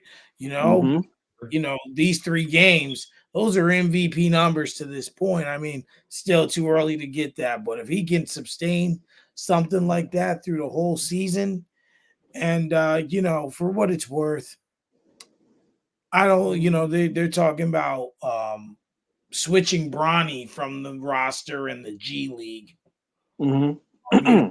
We all watched the first game to watch history. They checked in together. It was a moment. They've had that moment. They've made that history. Now develop the guy into a ball player. Well, on the professional level, at least. Mm-hmm. But what are you guys' thoughts on Anthony Davis, the Lakers, and also JJ Redick's preparation? I read earlier, I think it was today or yesterday, that they had to prepare for a game. His sons had like a football game or a basketball game of some sort, and JJ Redick is at a car wash watching film on a phone or a tablet, because I feel like he knows what it meant to take this job, right? He knows what happens to coaches that take this job. It don't end up good. And to me, through so far, it looks like he's got these boys. Jackson. He got these boys well prepared. Yep. What else is there to say, right? What are you guys' thoughts? Real quick, I want to say that this is the 2024 Pat Riley. This is who they've been waiting for. They've been waiting for JJ Redick. They on that JJ Redick. Let me tell you why I'm saying that. Because we watched this whole thing come together, Michael. We talked about this about a year ago when JJ had the podcast with LeBron. I said, watch he become the coach of the Lakers. So now LeBron got his guy. He got JJ Redick. Anthony Davis is healthy. You got players like Roy Hachimura playing good. You got players like what's his name? Austin Reeves playing like he did last season. So you got everything you need to win and go on a run. But here's the kicker. His name is Anthony Davis, but what is he also known as? AD. And what does that stand for? Always dinged. He's going to get hurt, ladies and gentlemen. I guarantee you that. I'm not telling you when because I don't know. I don't have a crystal ball, but I know it's coming. It's coming, and when it happens, it's going to happen at the wrong time. And you know what? That's what's going to cause chaos in the locker room. And they're going to be talking about, oh, should they move on from Anthony Davis? Oh, should they bring in such and such, whatever star that's on the roster? I mean, on the trade bandwagon. Like, it's coming because they do this every single season. And guess what? They find a way to screw it up right at the end. Except that one season when it was a Disney World ring and they won the championship. But that was it. Other than that, LeBron's known for being a polarizing figure. AD's known for being injured. And guess what? JJ's known for being now Pat Riley, 2024 version. So that's my take on it. These guys, they're playing good, but let's see how they look during the All-Star break. Man, look, if Anthony Davis keep playing the way he playing right now, he is gonna win the MVP. And JJ Redick He's not winning the MVP. He already has said he was gonna make it a goal to feature Anthony Davis, which is what should have been. I think when I'm looking at the Lakers' first 3 games so far, I feel like all of the players are being put in better sets and in better positions to fit their skill sets to be successful. I agree. We're seeing that work off of AD. If you really pay attention, it almost looked like they kind of running like a new version of a outward triangle with AD in the middle, letting AD make the plays. You get what I'm saying? Like he at that top of the at the top of the key, like making plays and stuff like that. So man, look, I've been liking what I've been seeing out of him. I've been liking what I've been seeing out of the whole squad. Like LeBron still looking like he about 32. Yep. Shit. Hey man, look, let's go. Let's get it done. Let's see. Because this is what I've been waiting to see. That I ain't gonna lie, as a Laker fan, I will tell you that bubble shit ain't mean nothing to me. That wasn't no shit to me. I want to see hardwood crowd in the stands, Yep. NBA Finals atmosphere, Yeah, chippiness, you straight know balling. that was missed. And people always say there should be an asterisk next to it. I say that too. But Mike Tomlin's face. Did you see it, Mike? I did. when Russell threw it in the ground? Oh man, I'm sorry. My bad. There's no asterisk next to the 2000 championship by the San Antonio Spurs. That was because they played with fans. But what I'm saying is that there was something that happened.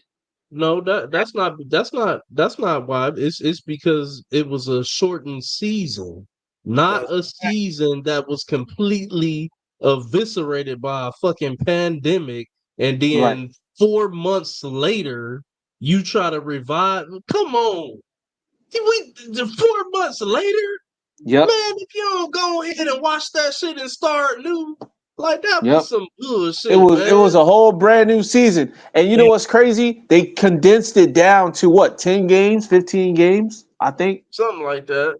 Something crazy. It like wasn't enough. It wasn't enough.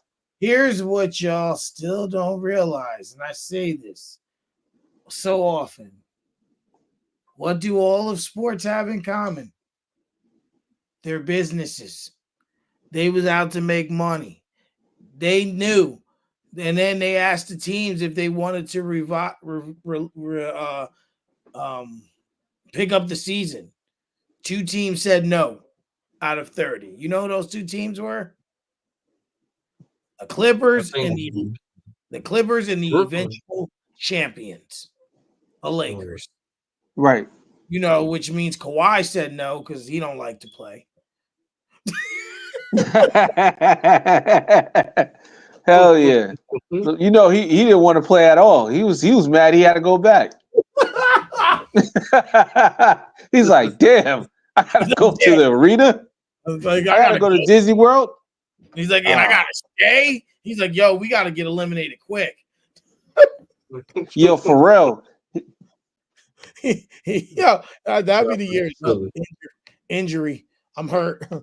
See you in a couple months. Yeah, for real. He said, I gotta go.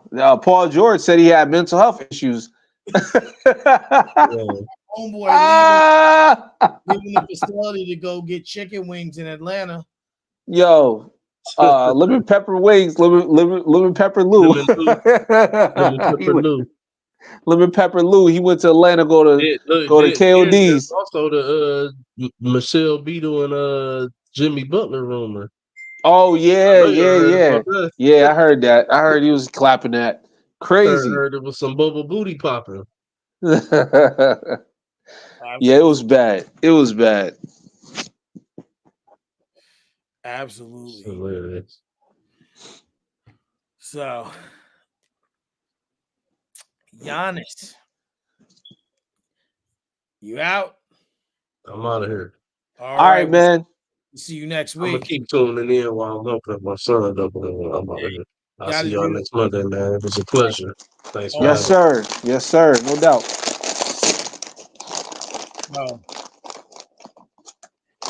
Giannis says that the Bucks don't have an identity right now.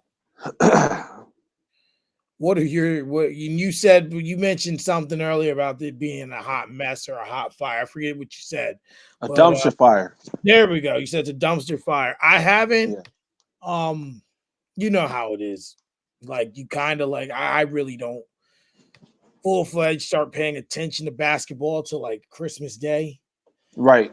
Like, I'm looking. I'm kind of like like shadowing in a sense. But what's going on in Milwaukee? That's so bad.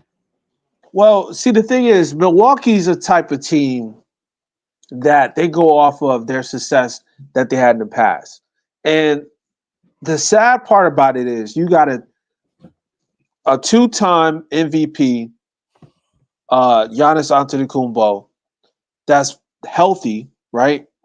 And then you got a multiple-time All-Star point guard like Dame Lillard that's healthy, but they just don't know how to coexist together. They don't know how to do the pick and roll. They don't know how to make it gel together. And it's been over a year.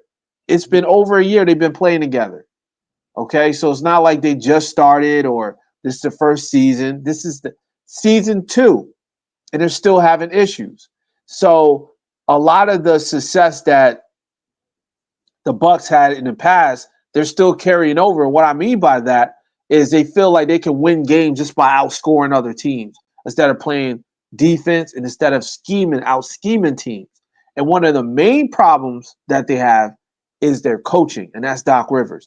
Doc Rivers is the most overrated, and I've been saying this for a million times on the show. He's the most overrated coach in NBA history. He have done nothing but ride that one championship title he got out there in Boston in 2008. Yes. And now you're looking at this team and you're like, well, why aren't they winning?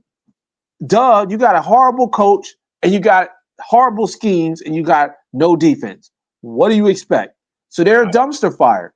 They're to me, it's more or less about them trying to find a way to stop the bleeding. But it's too late. It's too late, Mike. Because even if real quick, not to mention, because you brought up Doc Rivers, not to mention they fired their coach to hire Doc Rivers. Yes, that's my point. You get rid of the coach to help you win all these games, to help you get to the championship and win it, and you hire a coach that you think can win a championship. That's the dumbest thing to me that I've ever heard. That's the dumbest thing I ever heard. And on top of that, like, what makes it so crazy is you can see that Doc Rivers and Giannis are having issues. Like Giannis is not trusting Doc at all. Because what does it take to build trust, Mike? It takes winning, right? It takes actual results.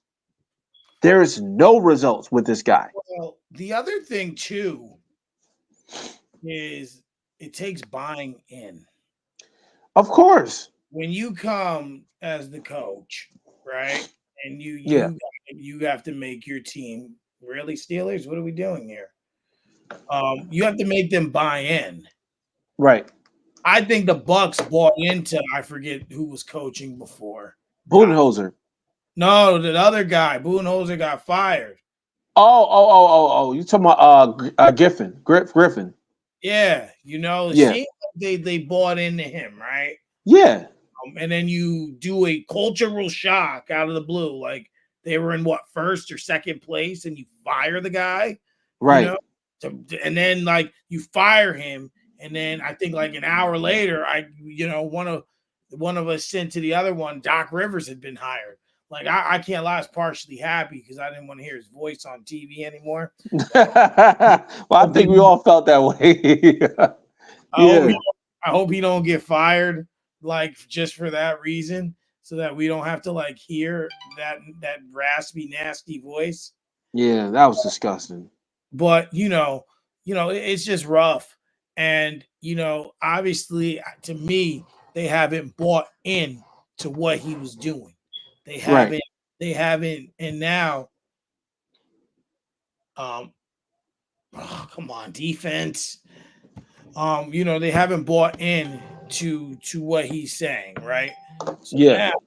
Now you look at that and him not buying in, and now you look at everything they're trying to put together, and it's not working. It's not working. They're having a tough time. And not to mention, let's be honest, Doc Rivers doesn't know how to manage superstars. No, he doesn't. That's something that we don't discuss. You look at all those years he had, he won. He went to the finals with the Celtics. He won one and lost one. And then what's his coaching after that? God, he coached years. Nothing happened with them. Yeah, the Clippers. Yeah. And then Now no flag, homie. He coached the Clippers all those years. They should have Yeah. had. They should have had at least under the Chris Paul, Blake Griffin run. They should have at least had one championship. I totally agree, and that's what I'm saying. It's to me, Mike. I think it's Doc Rivers don't know how to coach. I honestly believe he's a horrible coach. It's not about him winning a championship in Boston. It's the fact that he lucked up and had Paul Pierce, Kevin Garnett, Ray Allen, Rondo. Yeah, He lucked up. Rondo was a big part of that run. Yeah, that's what I'm saying. That was like, and even when he won the title with the Lakers, he wasn't the same Boston player, but he definitely was. He did exactly what he needed to do. He was a better shooter then. He had good defense still. He was still able to control the tempo. And the other thing was same thing with Philly. Philly didn't even say you need to win the title. You just need to get us to the Eastern Conference Finals. That's all we want. Get us to the Eastern Conference Finals. And what happens? He couldn't even do that. He can't, and that's because he's not a good coach. I swear on everything. I've watched this man coach for the past, I want to say, 2 decades, right?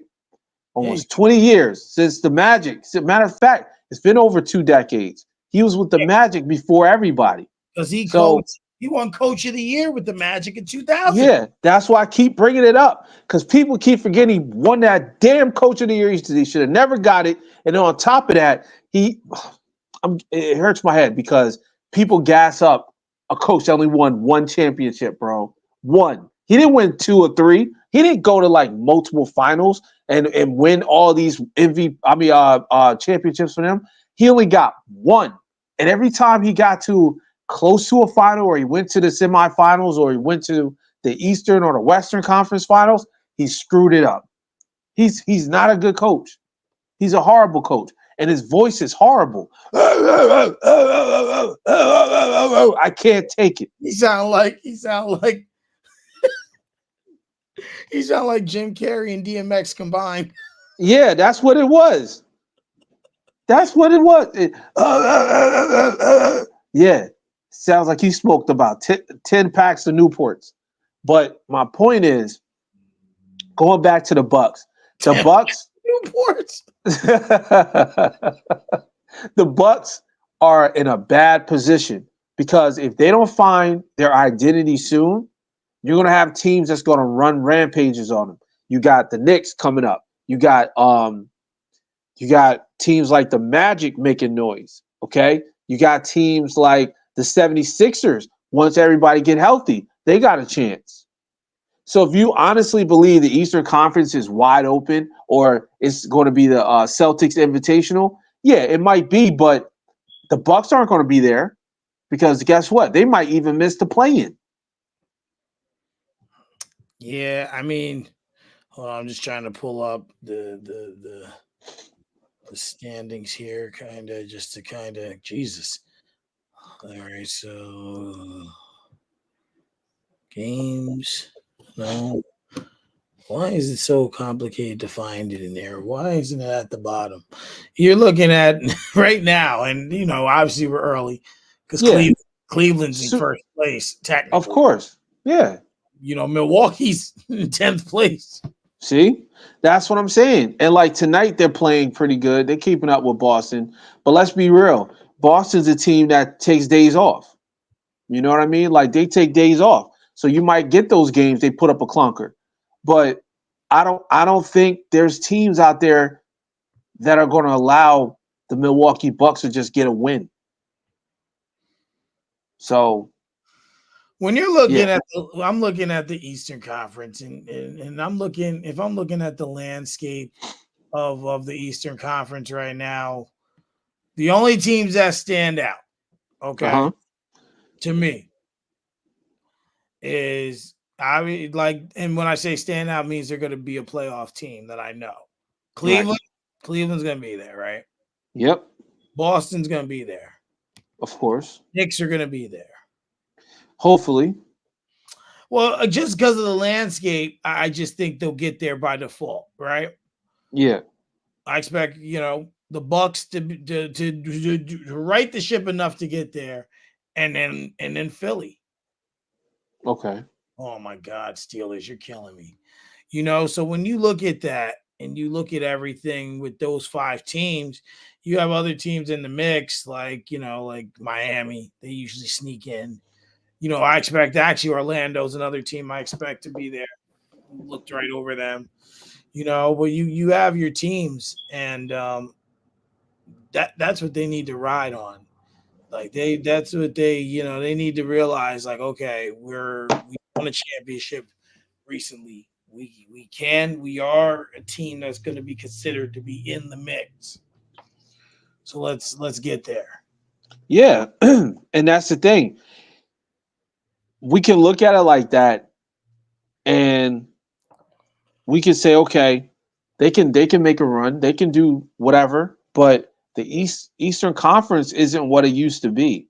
Like there's teams that are very, very, very hungry, and I know we're in beginning stages and all that stuff like that, but there's teams like I mentioned, the 76ers, the Pacers, even the Hornets. The Hornets are balling right now, right?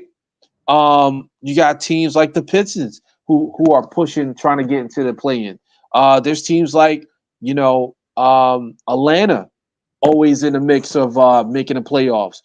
The list goes on and on and on. So the Bucks being at where they're at, even 10 games in, let's look at this team 10 games, 7 games from now. Even with 10 games in, if they screw up and go, let's say 3-7, that's still a bad look because you got teams, like I said, in the East that can go easily 5-5. And now you're trying to catch up. You're not focused on winning games to prove a point or winning games to get the chemistry together. You're trying to play catch up. Yeah. So that's my point. It's bad to see a team like the Bucks who are now what's their record? 1-2. 1-2, and if they lose this game, which I think they will, they'll be 1-3. Yeah. And like I said, they fall back. Let's say 10 games from now and go 3-7. You got teams like the Hornet might catch up, and you don't want that. No, you don't want to. You don't want to leave any room for that. Yeah, and then there's injuries and people getting old, and it all plays a factor. So that's what I'm saying. I feel like Doc Rivers is a terrible coach. I feel like they made a mistake allowing this man to still be around. And on top of that, it's just not working with Damon, and Giannis. And maybe it's the coaching the reason why it doesn't work. But I haven't seen one pick and roll yet, Mike. And I've been watching a lot of the games. And they should be working because with them two, it would work phenomenally. And this is what gets me. It's not like Dame doesn't run pick and roll because he did it with Nurkic. Yeah, like I don't understand. Obviously. Speaking of, I just said it and he just did it. They just did it, but it didn't work though. It didn't score. The ball got stolen, but still.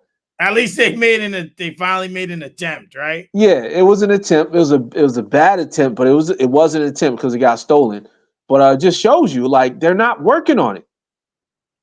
Yeah, not at all.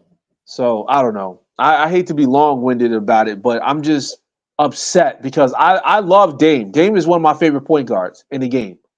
And I feel like Giannis is one of the best big men in the league and super underrated because he's not American. But it's like they just don't work together, bro. Yeah. Yo, the Giants coach is losing his mind right now. Why? What happened? What? Yo, they scored a touchdown and then it got taken back for an illegal shift. Oh, well, you already know how that goes. They did the same thing with They did the same. Didn't they just do the same thing with the Steelers? Didn't they take it back, the touchdown? Yeah, and then they did something else. They get like an illegal shift or something again, and they went back 5 yards. And then Daniel Jones threw a dime to Neighbors, but he only got 1 foot in. Wow. Steelers just can't just go and win. You got to just make it easy and play difficult and play down to their opponent. Every time. And then I just read this wild stat on the Jets yesterday. The Jets scored 20-plus points, committed no turnovers, held their opponent to under 250 yards of offense. From 1940 until yesterday, teams were 756-0 when they hit those metrics. The Jets lost to New England 25-22. Wow. Wow. See? Can't make this stuff up. You can't make this stuff up. only the Jets. Only the Jets. That would happen only to the Jets. Only to the damn Jets. Like how? Just how? Not even humanly possible, but they'll figure out a way to do it. We got the wrong job. I want to be one of those stat people. Like literally their job. They're paid 6 figures to look at stats. Like it sounds boring, but at the same time, it's sports. So it's got to be fun. It's got to be a blast. And think about it. You watch games all day long and get paid 6 figures to do it. You get paid 6 figures to look at stats and watch games and figure out. And they be figuring out the stats quick too. It's not be a minute. Like they just be figuring it out, on the fly. Like damn. Yeah, I would love to do a job like that. Absolutely. Well, all right. Well, we've gotten through the list. Well, most of it. Well, some with the technical difficulties and just the it's been kind of crazy. Been an interesting episode to say the least. But is there anything else you'd like to cover? No, that's pretty much it. I mean, the Lakers play tonight. They play the Suns tonight. I know football's on right now, but I'm still keeping an eye on basketball as well. And I'm gonna be honest with you. I think JJ Redick plays a huge part in the actual culture of what the Lakers have right now. Because if you think about it, though, Mike, like last year when they was playing with Darvin Ham, right? They didn't look so sharp. They didn't look as happy as they do now with this current Lakers team and JJ Redick. Yeah. So I think that plays a huge part in their success. They might not win a championship, but I feel they got something to build off of, and he's going to be there for a while. I think so too. Yeah. I think we're gonna have something to look. They got something to look forward to. He came with a plan, and it seems like the players want to play for him too, which is big. Because he's a former player that played at a high level. He's not just somebody that was like a G League player or a bench player. This is JJ freaking Redick. Like this dude played amazing in college, and he played amazing in the NBA when he was with the Magic and the Clippers. So, and not only that, if you I was a little upset when he was going to coaching because he's very knowledgeable of the game. Very knowledgeable, and when he speaks, he's candid. I forget one time. Did he really drop that pass?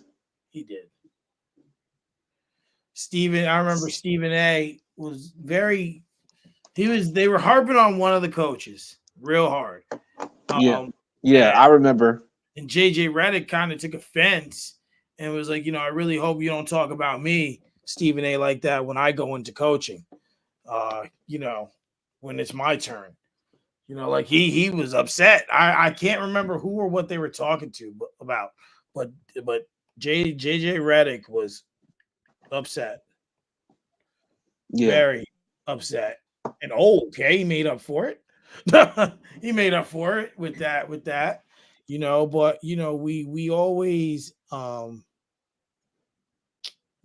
have to be mindful. Yeah, the Yankees getting smoked. Yeah, it's probably over for them. Really over. Yeah, Unfortunately. they go 3. They go 0-3. It's over. Oh yeah, they need to win. Well, they need to win 4, but out of 5. But they just sad. But yeah, what is going on tonight? Oh, that got knocked down. But yeah, like they really want to play for him, and like I said, he was upset that day. I don't remember what they were saying, what they were talking about, who they were talking about, but you know, um it's wild. Oh, one more thing. Do you happen to see that statue they made of Dwayne Wade?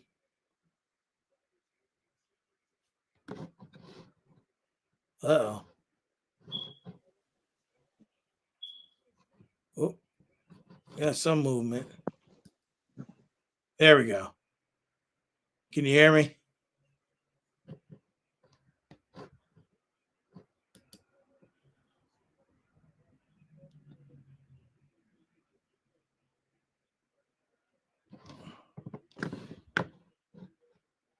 All right. Well,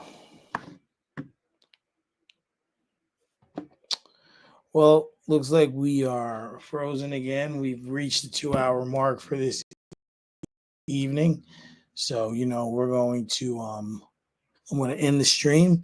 I want to thank everyone who's tuned in, via Facebook, Instagram, or you there? Yeah, we're all messed up. Anyone who tuned in via any of the social media outlets, we're still posting, still growing. So appreciate that support. We'll be back next Monday, 6:30, right here, StreamYard. Hopefully we don't have as many technical difficulties. Tomorrow I'll be on with Lady Miz on Honest Hour, and we're going to talk about everything. She got a lot of layers. Hopefully I can keep it consolidated, and we will see y'all next week.